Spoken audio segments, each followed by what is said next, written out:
my resident came in with a presentation on a 56-year-old woman who had lost a partner of 30 years, and understandably she was depressed.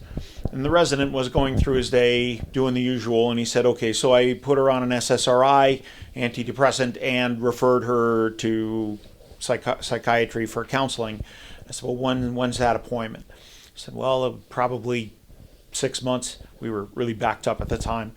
And I kind of looked at him and said, what do we really accomplish here?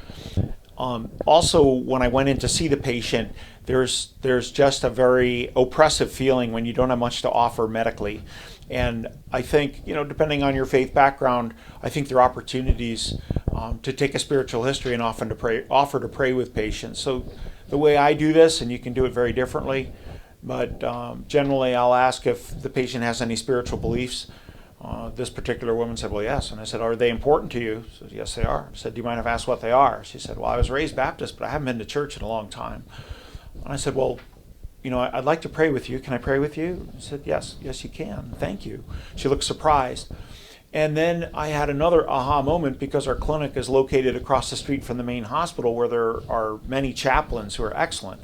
And I'm not a chaplain by any stretch, but I was able to call the chaplain and arrange for her to speak with him in the lobby in a few minutes, and he was very happy to do that. And when in follow-up, she very much appreciated that referral and the opportunity to look at her illness from a faith-based perspective. So I just encourage you to consider the whole patient. And we don't do this every day, but there's a time and a place for just about everything.